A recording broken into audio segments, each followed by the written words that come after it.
અતિ ભલો ન બોલવું, અતિ ભલી ન ચૂપ, અતિ ભલો ન વરસવું, અતિ ભલી ન ધૂપ. નમસ્કાર ખેડૂત મિત્રો, હું છું ડૉક્ટર વિજય અને મારી યુટ્યુબ ચેનલ બાગાયતી ખેતીમાં આપ સૌનું એકવાર ફરીથી હાર્દિક સ્વાગત છે. તો આજે આપણે આંબાની અંદર પ્રુનિંગ ઉપર વાત કરીએ.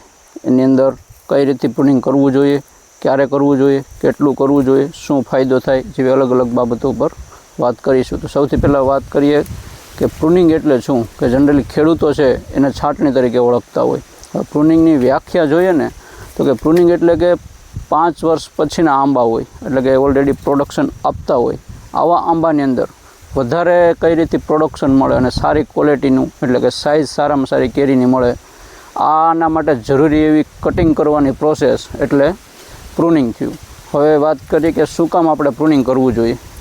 તો આપણા જે બ્રાન્ચીસ હશે એને પૂરેપૂરો સનલાઇટ મળી રહે, બધા પત્તા ઉપર સન એટલે કે કિરણો આવે સૂર્યના, અને સારું એવું ફોટોસિન્થેસિસ થાય અને સારી એવી ક્વોલિટી પ્રોડ્યુસ થાય, એના માટે આપણે પ્રુનિંગ કરવું જોઈએ. ત્યાર ઉપરાંત વધુ શૂટ લાવવા માટે કોઈ એક જગ્યાએથી આપણે કટિંગ કરીએ તો ત્યાંથી 2 થી 3, 4 થી 5ની સંખ્યામાં શૂટ નીકળતી હોય, એટલે કે નવી શાખાઓ નીકળતી હોય. તો આ શાખાની અંદર વધારે ફ્લાવરિંગ બેસવાના ચાન્સીસ છે. ત્યાર પછી આપણે હાઇટ મેન્ટેન કરીએ, કેનોપી મેનેજમેન્ટની વાત કરીએ ને તો આનાથી હાઇટ છે એ આપણે મેન્ટેન કરી શકીએ, અને કોઈ એર સર્ક્યુલેશન માટે પ્રોપર એને વે મળી રહે, એટલે કે એર સર્ક્યુલેશન બરાબર થઈ શકશે, અને રોગ જીવાતના બીજા કોઈ પ્રશ્નો હશે તો એ પણ થોડુંક એની અંદર કંટ્રોલ થવાના ચાન્સીસ છે, ફૂગના છે કે પછી ચમરાના છે. વાત કરીએ કે કયા ટાઈમે કરવી જોઈએ, તો જ્યારે હાર્વેસ્ટિંગ સિઝન પૂરી થઈ જતી હોય, એટલે કે છેલ્લી વીણી કરીએ આપણે કેરીની, ત્યાર પછી બીજા જ દિવસે પ્રુનિંગ કરવાનું સ્ટાર્ટ કરીએ, એટલે કટિંગ કરવાનું સ્ટાર્ટ કરીએ તો એ સૌથી સારામાં સારું છે. કારણ કે આંબાની ફિઝિયોલોજી એવી છે ને કે જે છેડાની, એટલે કે બહારની શાખા હશે, છેલ્લાના પત્તા, કે જેને આપણે શૂટ કહેતા હોય, ટર્મિનલ શૂટ, તો આની અંદર મેક્સિમમ ફ્લાવરિંગ છે એ બેસતું હોય, કે પણ એ જ્યારે 6 થી 7 મહિના જૂની, એટલે કે પાંખટ કે મેચ્યોર શૂટ થઈ ગયું હોય, એની અંદર જ એ છે ફ્લાવરિંગ અથવા તો ફ્રૂટિંગ આવતું હોય. તો એના માટે આપણે કેવી ડાળને સિલેક્ટ કરવી જોઈએ કે જેથી આ કટિંગ કરીએ ત્યાર પછી જે નવી શૂટ આવે એ 6 થી 7 મહિનાની મેચ્યોર શૂટ થઈ જાય. તો એના માટે આપણે એવી ડાળીઓ સિલેક્ટ કરવાની છે કે જનરલી 1 વર્ષ ઉપર જૂની હોય અને અંગૂઠાથી, એટલે અંગૂઠા સાઇઝની જાડાઈ હોય અને આંગળી કરતાં જાડાઈની વધારે હોય, આવી ડાળી આપણે જનરલી સિલેક્ટ કરતા હોય. એટલે આ વાત કરીએ આપણે, આ ડાળી છે થોડીક મેચ્યોર છે, અંગૂઠા કરતાં જાડાઈની વધારે છે. હવે આ એની બડ ગણીએ આપણે, બડ, કારણ કે મેઇન પ્રશ્ન અત્યારે ખેડૂતોને એવું હોય કે કઈ જગ્યાએથી, બડની ઉપરની બાજુથી કટિંગ કરવું જોઈએ કે બડની નીચેની બાજુથી.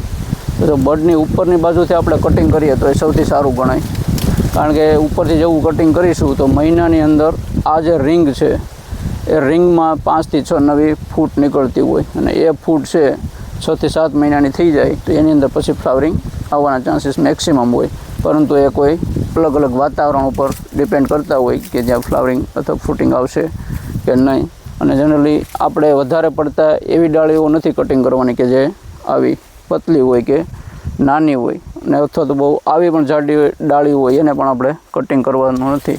પણ જનરલી આવી ડાળી હું બતાવું કે આજે આપણે બહારનો જે એક્ઝિલ શૂટ કહીએ, ટર્મિનલ શૂટ, એ થઈ તો ત્યારથી 15-20 સેન્ટીમીટર અંદરની સાઈડ, એટલે કે અહીંયા જ્યાં રિંગ આવતી હશે, આ રિંગ છે, આ પણ એક રિંગ છે, તો આ રિંગથી આગળની બાજુ આપણે કટ કરવાનું છે. અને જનરલીની સાઇઝ આપણે વાત કીધી એ પ્રમાણે અંગૂઠા સાઇઝની હોય, આ રીતથી કટિંગ કરવાનું છે. ત્યાર પછી અહીંયા વાત કરીએ તો આમની રિંગ છે, તો અહીંથી આપણે કટિંગ કરીએ આ રીતથી.